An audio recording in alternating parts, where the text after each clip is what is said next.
If you can quickly pull up what European markets are doing as we speak. Remember, Europe has been having a field time relative to US otherwise, but because Trump's tariffs have dented the sentiment, DAX at least has opened off lower, even as FTSE is flattish, if you will, CAC to about 0.4% lower. Micael Ingram, who's the market strategist, Johnson right now with his thoughts as well. Mike, good having you. Thanks for joining in. It's been, I can use the term relentless too maybe, but a relentless rally of sorts for select markets like Germany, but European markets by and large. Now, what's your sense? I mean, does this continue with the tariff tantrum ongoing, or at some point of time people sit back and say, hey, I mean, there is enough for the first 2 months? Good afternoon. I think this rotation probably has, some little way to go. I mean, we came into 2025 with, shall we say, extremely concentrated positioning, multi-asset portfolios very much concentrated in equity, very much concentrated in the US. Part of the problem actually stems from last year where multi-asset portfolios wanted to rebalance towards bonds, but obviously the Fed didn't cooperate. And now, of course, we've seen a further sell-off in bonds. As I said, I think it's got some way to run yet. We've still got investors still very much overweight the US. So obviously they pared back those positions quite aggressively in recent weeks. The problem, of course, with Europe is it is a very low growth environment. So yes, if you look at the sort of median PE on a 1 year forward basis, it's probably trading at something like a 35 to 40% discount to the US right now. But there's very little growth out there, and of course, geopolitics looms large in the form of Russia, Ukraine, and we have no idea which way that is going. What I think is quite interesting as well is there's a pivot point. Just looking at it this morning, we've got the FOMC coming up next week, and I think that's going to be interesting, not because we think there's going to be any move on interest rates. I mean, if you look at futures markets, they're thinking maybe a 3% chance they might cut, but it's really not in the market.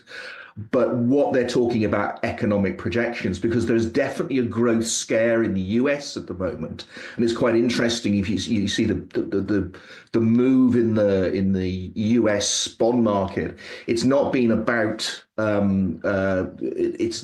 inflation fears at all. It's been about a growing risk premium and the sort of policy uncertainty. If we get more clarity on that, then that might actually forestall the rotation that we've seen. But frankly, there's so much volatility out there. It's really no more than an educated guess.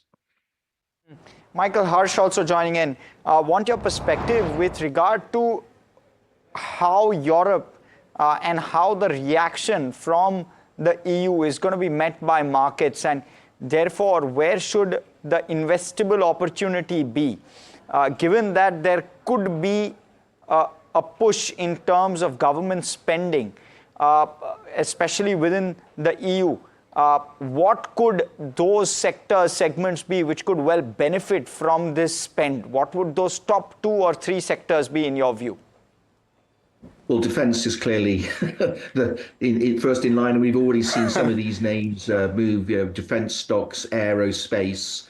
I think outside of that, if you look at the defence spend, historically, it's tended to be relatively low in terms of the multiplier effect on, should we say, overall GDP growth.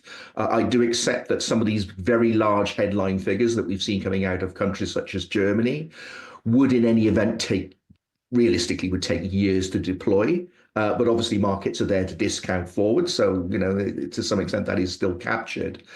But I mean, is it going to be a net positive for the European economy at large? I don't really see that being the case. It's probably going to mean ultimately higher borrowing. Obviously, that's keeping bond rates up high. We've already seen a shock emanating from the US, which is causing a sell-off in bonds and causing, as I say, investors to be very, very conflicted as to where they can put their money quite safely.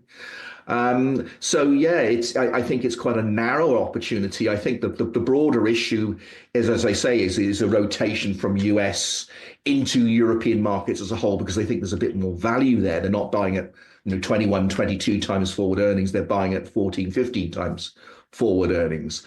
But as I said, other than defense, there's probably not much of an immediate impetus there. Okay. Thanks so much, Micael, for that, for all of that perspective. We'll let you go on that note.